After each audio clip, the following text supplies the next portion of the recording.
मेरे प्यारे मित्रों, जो यह दिव्य कथा सुन रहे हो, तुम कोई साधारण श्रोता नहीं हो। तुम्हारी आत्मा पहले ही इस प्रकाश की यात्रा के साथ जुड़ चुकी है। और जैसे आर्या के भीतर वह संतुलन का स्रोत जागा, वैसे ही तुम्हारे भीतर भी एक नई ऊर्जा जन्म ले रही है।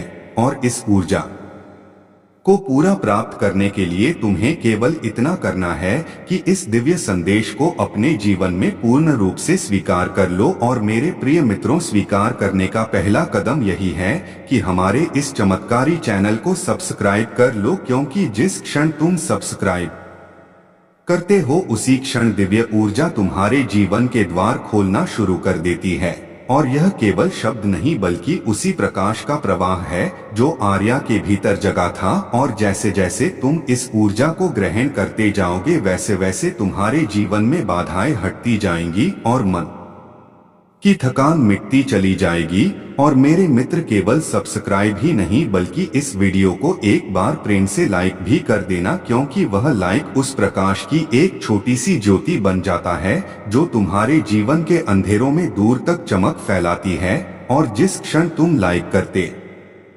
हो उसी क्षण अपने आप तुम्हारी किस्मत के दरवाजे थोड़े और खुल जाते हैं। और अगर तुम सच में इस कथा से जुड़े हो, सच में इस प्रकाश को अपनाना चाहते हो, तो कमेंट में एक बार श्रद्धा और प्रेम से लिख देना, आर्या की दिव्य कथा मेरे जीवन में प्रकाश लाए। और मित्रों, यह केवल कमेंट नहीं होगा, बल्कि यह तुम्हारी आत्मा की वह पुकार होगी जिसे ब्रह्मांड तुरंत सुन लेता है। और जब ब्रह्मांड सुनता है तब चमत्कार होना शुरू हो जाते हैं। और मेरे प्यारे मित्र, जैसे आर्या ने संतुलन की शक्ति को अपने भीतर स्वीकार किया, उसी तरह तुम भी इस ऊर्जा को स्वीकार कर रहे हो। और जैसे जैसे तुम इस कथा को महसूस करते जाते हो, वैसे वैसे तुम्हारी आत्मा हल्की होती जाएगी और मन में वह शांति उतरेगी जो कई जन्मों से तुम्हें नहीं मिली थी। और इस प्रवाह को बनाए रखने के लिए हमारे चमत्कारी परिवार से जुड़ना जरूरी है, क्योंकि वही परिवार तुम्हें उस ऊर्जा से जोड़े रखेगा जो तुम्हारे जीवन में नई रोशनी लाने वाली है।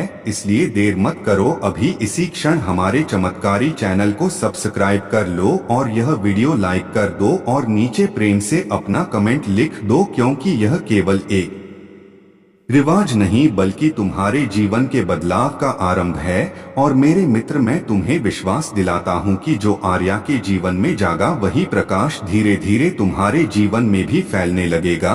और यह कथा केवल सुनने के लिए नहीं, यह अनुभव करने के लिए है। केवल एक पल अपने मन को खुला रखो और देखो कैसे यह ऊर्जा तुम्हें घेरती है, कैसे तुम्हारे आसपास हवा हल्की होती है और कैसे तुम्हारे हृदय में एक नई गर्माहट जन्म लेती है। और यह सब उसी क्षण शुरू होता है जब तुम श्रद्धा से इस कथा को स्वीकार करते हुए सब्सक्राइब, लाइक और कमेंट कर देते हो, क्योंकि वह तीनों कार्य तुम्हें इस दिव्य प्रवाह से स्थायी रूप से जोड़ देते हैं। और जब तुम जुड़ जाते हो तो चमत्कार अपने आप चलना शुरू हो जाते हैं। मेरे मित्र, यह प्रवाह कभी रुकेगा नहीं, बस तुम जुड़े रहना और इस कथा की रोशनी को अपने भीतर उतरने देना। बहुत समय पहले उत्तर दिशा की पहाड़ियों के बीच एक ऐसा प्रदेश था जहां सूरज की पहली किरणें भी मानो धीमी विनम्रता से उतरती थीं। उस प्रदेश का नाम अद्वैतपुर था और यह स्थान अपने रहस्यों, अपनी चुप्पियों और अपनी दिव्य सुंदरता के लिए दूर दूर तक प्रसिद्ध था। लोग कहते थे कि अद्वैतपुर में हवा केवल हवा नहीं, बल्कि प्राणों को जगाने वाली कोई अदृश्य ऊर्जा है। जब कोई व्यक्ति उस भूमि पर कदम रखता तो उसके भीतर सोई हुई चेतना जैसे अचानक जगने लगती। वहीं इस भूमि के बीच एक छोटा, शांत और फूलों से भरा गांव था जिसका नाम रजनीगढ़ था। और रजनीगढ़ में ही एक लड़की रहती थी, आर्या। आर्या साधारण थी, पर उसकी आंखों में असाधारण गहराई थी। वह जब किसी की ओर देखती तो सामने वाला व्यक्ति महसूस करता कि जैसे वह वर्षों बाद खुद को पहली बार किसी साफ दर्पण में देख रहा हो। उसकी मुस्कान में एक अजीब सी अपनापन था जो दिलों के भीतर तक जाकर छू जाता था। आर्या अपना अधिक समय नदी किनारे बिताती थी, जहां वह जल की लहरों में किसी अनकही पुकार को सुनने की कोशिश करती। उसे हमेशा ऐसा लगता था कि उसका जीवन किसी बड़े उद्देश्य से जुड़ा है, पर वह उद्देश्य क्या है यह उसे भी नहीं पता था। एक रात चांद पूरा था और चारों ओर दूधिया प्रकाश फैला हुआ था। आर्या नदी किनारे बैठी थी कि अचानक उसे पानी की सतह पर एक अजीब सी झिलमिलाहट दिखाई दी। वह झिलमिलाहट धीरे धीरे बढ़ने लगी और एक पल में उसने देखा कि पानी के बीच एक आकृति उभर रही है। वह आकृति जल से ही बनी हुई लगती थी, मानो पानी में किसी ने जीवन का संचार कर दिया हो। आर्या पहले तो चौंकी, लेकिन उसके दिल में कोई भय नहीं था। वह खड़ी हुई और उस आकृति की ओर बढ़ी। आकृति ने धीरे धीरे एक स्पष्ट रूप लिया। यह एक स्त्री का स्वरूप था, अत्यंत सुरुचिपूर्ण, शांत और प्रकाश से बना हुआ। उसकी आंखों में सागर जैसी गहराई थी और होठों पर एक हल्की करुण मुस्कान। वह जलदेवी थीं। उन्होंने आर्या की ओर देखा और बिना शब्दों के उसके मन में बात उतार दी। यह बात आवाज नहीं थी, बल्कि अनुभूति थी, इतनी गहरी कि आर्या के शरीर में सिहरन दौड़ गई। देवी ने कहा कि आर्या कोई साधारण मानव नहीं, बल्कि एक ऐसे वंश की अंतिम कड़ी है जो जल और प्रकाश दोनों के संरक्षण हेतु जन्मा था। यह वंश प्राचीन काल में समस्त जीवों के संतुलन की रक्षा करता था, पर समय के साथ वह वंश समाप्त हो गया। केवल एक आत्मा शेष बची थी, जिसे देवताओं ने मानव रूप में भेजा ताकि वह संतुलन को फिर से अपनी शक्ति से जीवित कर सके, और वह आत्मा आर्या थी। आर्या यह सब सुनकर हतप्रभ रह गई, पर देवी की उपस्थिति इतनी शांत और सत्य से भरी थी कि उसके हृदय ने इन शब्दों को बिना किसी संदेह के स्वीकार कर लिया। देवी ने कहा कि अद्वैतपुर के मध्य भाग में एक प्राचीन द्वार है, जिसे खोलते ही वह शक्ति जागेगी जिसे सदियों से बंद रखा गया है। यह शक्ति विनाश भी कर सकती है और पुनर्जन्म भी, यह इस पर निर्भर करता है कि उसे कौन जागृत करता है। देवी ने आर्या से कहा कि वही उस शक्ति की संरक्षिका बनने के लिए जन्मी है। आर्या के भीतर एक अजीब सी गर्माहट उठी, जैसे उसकी आत्मा किसी बहुत पुराने सत्य को पहचान रही हो। देवी ने अपना हाथ उसके सिर पर रखा और उसी क्षण आर्या को महसूस हुआ कि उसके भीतर कुछ टूट रहा है, कुछ खुल रहा है और कोई विशाल, अनंत, शांत ऊर्जा धीरे धीरे उसके भीतर फैल रही है। देवी का स्वरूप धीरे धीरे जल में लौटने लगा और आर्या अकेली खड़ी रह गई, पर अब वह पहले जैसी नहीं थी। उसने आंखें बंद की और महसूस किया कि उसकी सांसें भी किसी नए ताल में चल रही हैं। अगले ही दिन वह अद्वैतपुर के मध्य भाग की ओर निकल पड़ी, वह स्थान जहां कोई जाने की हिम्मत नहीं करता था, क्योंकि वहां समय के द्वार के होने की बात कही जाती थी। आर्या जब उस दिशा में बढ़ी तो हवा ने अपना रुख बदल लिया, पेड़ स्थिर हो गए और वातावरण में किसी अदृश्य शक्ति की गति दिखाई देने लगी। उसके हर कदम के साथ धरती पर हल्की कंपकंपी उठती, मानो प्रकृति स्वयं उसके आगमन की तैयारी कर रही हो। घंटों तक चलने के बाद वह एक विशाल पर्वत के तल पर पहुंची, जहां पत्थरों के बीच छिपा हुआ एक द्वार धीरे धीरे चमकने लगा।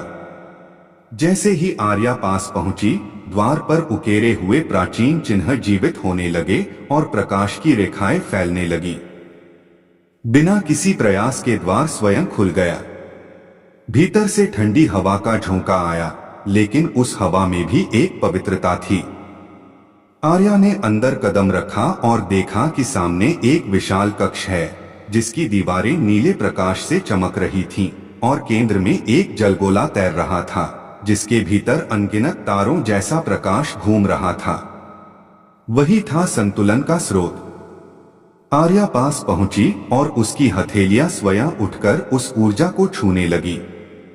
जैसे ही उसकी उंगलियां उस प्रकाश से स्पर्श हुई, पूरा कक्ष कांप उठा, पर यह कंपन विनाशकारी नहीं, बल्कि उत्सव जैसा था, मानो एक दिव्य शक्ति अपने घर वापस लौटी हो।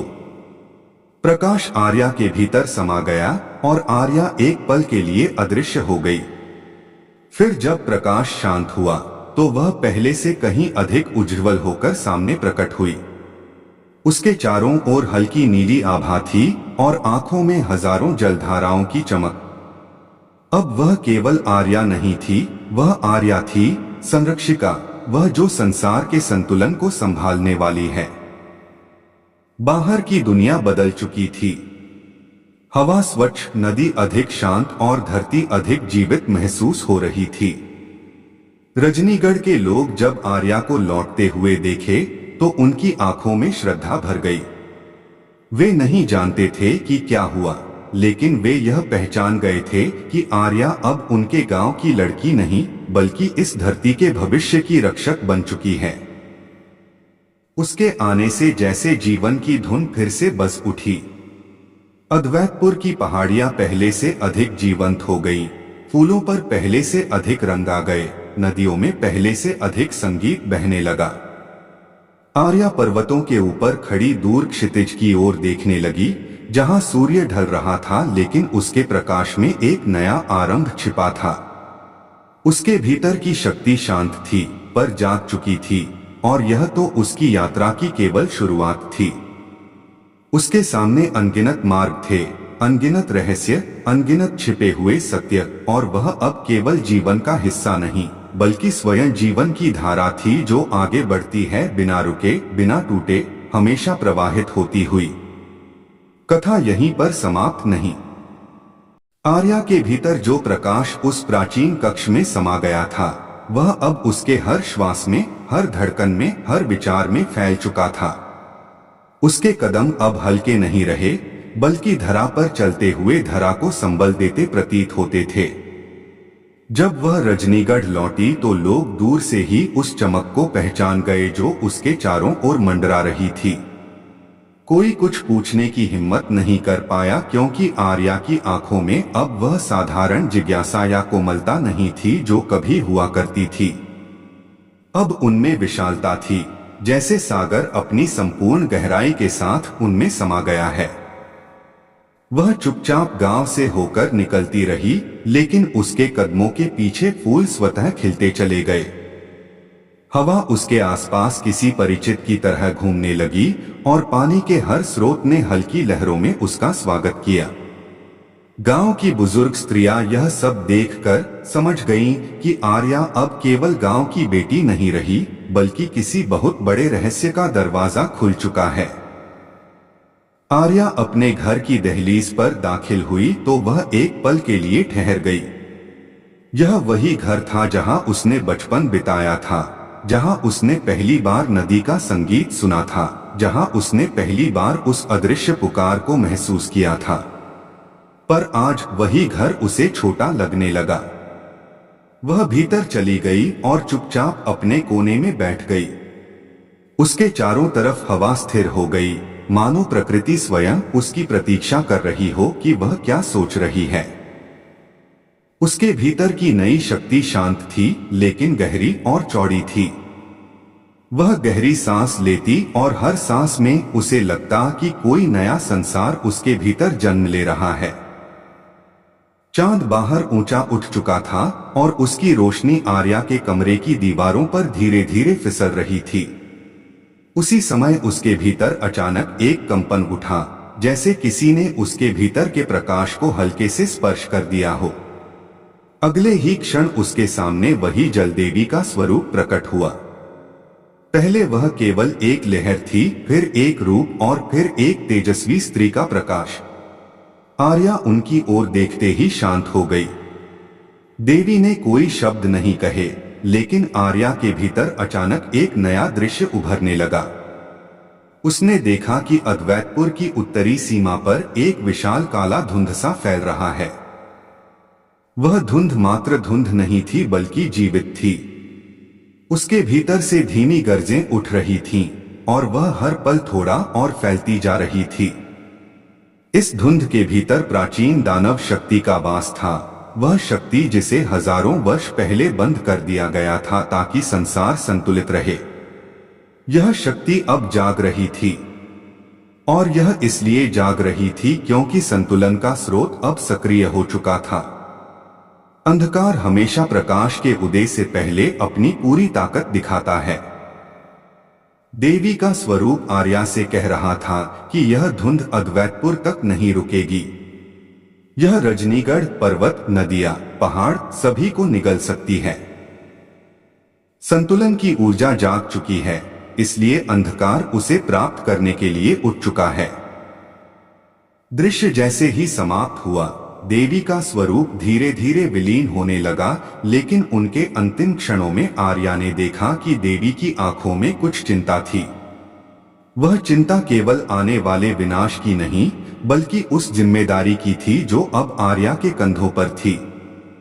देवी का स्वरूप पूरी तरह समाप्त हो गया और कमरे में फिर से चांदनी फैल गई, लेकिन इस बार हवा में भारीपन था, जैसे कोई तूफान आने को हो।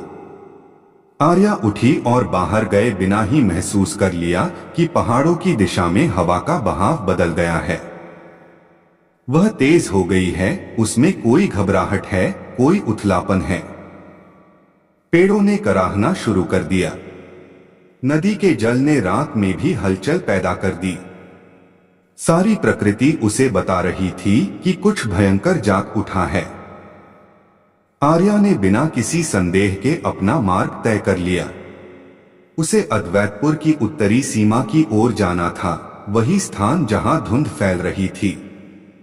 वह गांव के बीच से निकलकर वन की ओर बढ़ी।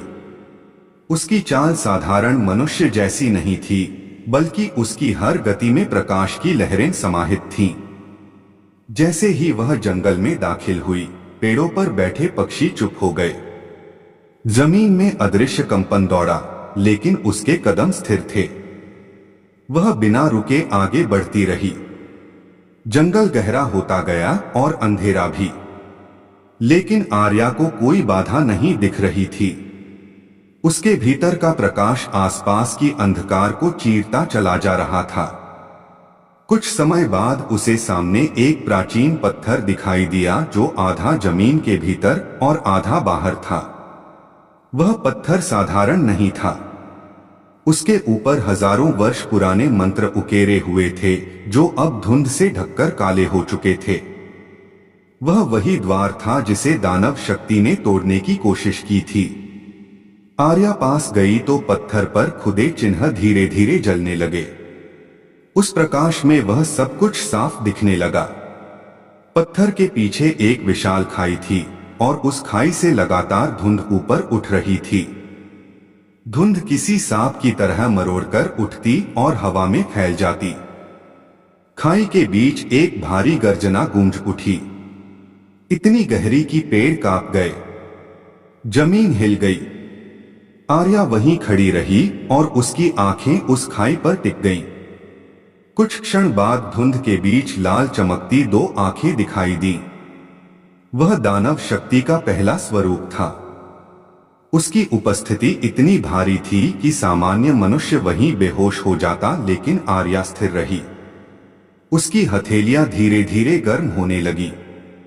उसके भीतर का स्रोत जागने लगा। उसके चारों ओर हल्की नीली आभा फैलने लगी। हवा रुक गई। जंगल स्थिर हो गया। धुंध उसकी ओर मुड़ने लगी। दानव शक्ति ने अपनी पूरी धुंध उसे घेरने के लिए उठाई, लेकिन जैसे ही वह उसके निकट पहुंची, प्रकाश की एक तेज धार उसके भीतर से उठी और धुंध पीछे हट गई। आर्या ने महसूस किया कि यह केवल शुरुआत है। वह दानव शक्ति पूरी तरह बाहर निकलना चाहती है। धुंध के बीच से अब उसकी आकृति उभरने लगी। वह विशाल अंधकार से बनी हुई आकृति थी, जिसके अंग गिरते हुए धुएं जैसे थे, लेकिन हर गिरते धुएं के भीतर एक छोटा सा अग्निकण चमकता था। उसकी आंखें लाल और विशाल थीं, उनमें क्रोध था, भूख थी और शक्ति की तीव्र प्यास थी। लेकिन आर्या पीछे नहीं हटी। उसने अपने भीतर के प्रकाश को और फैलने दिया। उसकी हथेलियां अब सूर्य जैसी गर्म हो गईं। उसके पैर जमीन में ऐसे जमे जैसे धरती स्वयं उसका सहारा बन गई हो। दानव की ओर से एक गर्जना हुई, जिससे धुंध की परतें चारों ओर फैल गईं। वह गर्जना मानो आकाश को चीर सकती थी। लेकिन आर्या ने अपनी आंखें बंद की और भीतर के प्रकाश को पूर्ण रूप से जगाया। उसके भीतर जिस संतुलन की शक्ति को देवी ने जगाया था वह अब पूरी तरह प्रकट होने लगी। उसकी आंखें खुलीं और उनमें अब नदी के जल की तरह चमकती लहरें